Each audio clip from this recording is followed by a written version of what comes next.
Hello world, double thumbs here.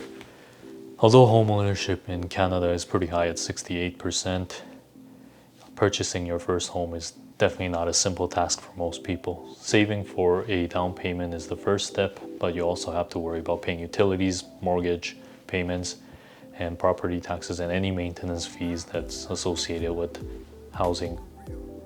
But how much do you actually need to make, or how much do you actually need to be able to afford all these things? Over the past few months, I've been looking more and more into this topic as a first-time home buyer, and I'll share in this video what I learned as a first-time home buyer who likes to look at numbers. So first, the homes. We have older and less spacious homes at $300,000 and more modern and more spacious homes at $400,000. Most homes in Canada will be around this price range because Edmonton and Calgary, which is what I consider an average city in Canada, has a regular or average home price of $350,000 to $380,000. Vancouver at $1 million and Toronto at $600,000. They're definitely outliers, so we'll look at a regular home in a regular city in Canada. So most of them will have 3 bedrooms, 2 bathrooms, and be about 1,500 to about 1,800 square feet. And if you start looking into a higher price range, which is into the 500,000 and 600,000, you'll look into more 2,000 square feet plus for 500 and 2,500 square feet plus for 600,000 homes. And these higher price homes will have other features like bigger bonus rooms or dens or an extra bedroom or an extra bathroom.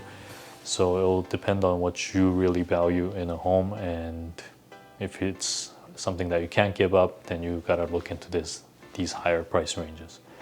In my personal opinion, you probably don't need more than the 3 bedroom and a 2 bathroom for a family of 4, but this is strictly personal. So if you think you need the triple garage, or if you think you need the 4th bedroom, then you have to look into that higher price range.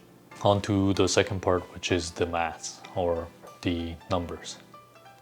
So the 32% or the 40% rule used by banks and mortgage lenders in Canada to assess the ability for you to handle the mortgage that you're about to start. And basically what it's saying is that a household should not spend more than 32% of its gross income on housing expenses, so heating costs, property taxes, and mortgage payments.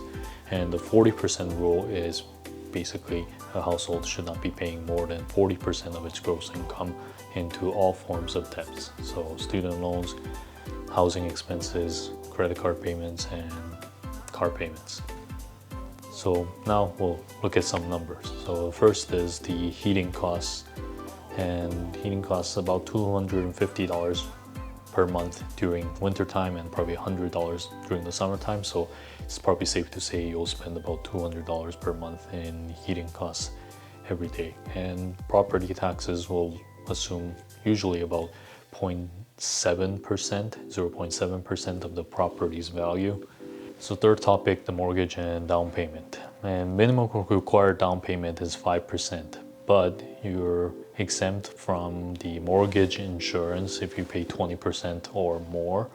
And saving on that mortgage insurance amount, which is usually between $10,000 to $20,000, will also decrease your mortgage payment. So if you're able to try to put in 20%, if not, then 5% is fine, because $20,000 over the years of payment, 25 years, then it's less than $10,000 per month. So, or less than $1,000 per month. So it's fine if you can't pay the 20%, just put the 5% down. And also with the mortgage rates being very low at between 2 to 3%, if you're able to put into other investments that's gonna make more than 5%, then it might be a better idea to just put 5% down and then put the 15% to other investments that's gonna make you more money. So we'll look at some mortgage amounts per month at different down payment levels. So at $300,000, it's about $1,400 with 15,000 down, which is a 5%. Whereas if you put in 20% down, it'll become about $1,100, but you'll have to also come up with 60,000. And for a $400,000 home, your mortgage payments about $1,800, $1,900, but you have to put in only $20,000. Whereas the 20% down will be about $1,500 per month, but at a initial cost of $80,000. And at about $500,000, you're looking at about $2,300 per month. Again, at only about $25,000 initial payment, whereas the 20% down, where you have to put in $100,000 upright, but you'll save by putting about $500 less per month in mortgage at about $1,800, $1,900. And at the highest level, $1,600, you're looking at about $2,700 per month in mortgage payments with about $35,000 put into it. And this is because you have to put in more than 5% for any homes that cost over $500,000. And if you were to put down 20% of $600,000, which is $120,000, your mortgage payments come down to about $2,200 per month. So if you're able to, definitely better to put down more to lower the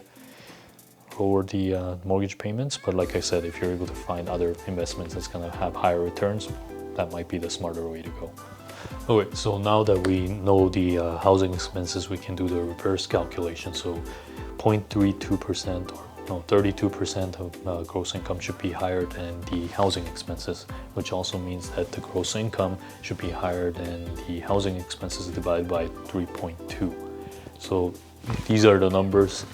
And looking at the 300K or 300,000 home, I'll go over how we came up with this number. So the gross income should be greater than the $1,403 per month payment, that mortgage payment, and added to that the $200 of heating costs, and added to that the property tax. So $300,000 times 0.7% divided by 12 months, so $175 per month. And add all that together and divide that by 3.32, and you get about $5,556 per month, or $66,000 per year.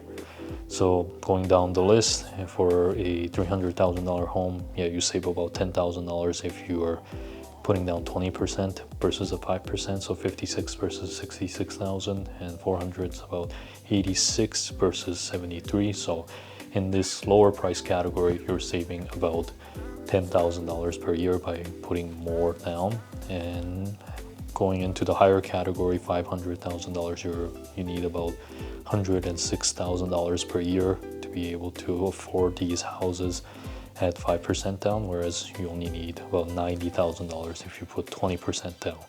And at $600,000, $124,000 per year to be able to afford these homes at 5% down, whereas at 20% you only need about $105,000. So putting more down will save you in terms of the being able to afford these homes, and about $10,000 per year difference between the lower category, and about $20,000 per year if you're looking at higher price ranges. So if you're able to put in more, the Canadian government has a very good mortgage qualifier tool that I'll include in the link below, that you can use for any kind of income levels, the debt levels, mortgage rates, mortgage amount. So it's more suitable for your specific needs, but the table above covers a general idea of how much you need, the ballpark figure of how much you need at each housing price at each income level. And keep in mind that you'll have to change your mortgage rates every 5 years, most likely, because it has the lowest mortgage rate, normally speaking, but it can range from anywhere between 1 to 10 years. And it's not always going to stay at 3%. Right now it's quite low at between 2 to 3%, but most likely it'll start to go up towards 4 or 5. Who knows how low or high it will be, but it's not always going to be the same. Keep that in mind. So to conclude, I think the sweet spot is the $400K or $400,000 home. You get all the necessities of life for a family of 4, 3 bedrooms, 2 bathrooms, and 2 garage. And it's the perfect first-time home buyer home, and you can always move up to a more expensive and more spacious home as your situation improves and you have more funds coming in. Although if you're able to afford it, the perfect $600,000 home, and buying that right from the beginning and doing it right the first time is also a great idea. But you also have to think about having less disposable income when you put more money into your home, because that is a commitment. So you'll have less money to spend on things like your cars, your hobbies, and travel, and also other expenses. But if you're making $120,000 per year or more from a stable job, doing it right the first time and going with the $600,000 home is definitely an option. But in my opinion, the $400,000 home is that sweet spot that's gonna be the right choice for most people living in Canada that's just looking to purchase their first home in their mid to late 20s or early 30s. But what do you think? Let me know down below, and until next time.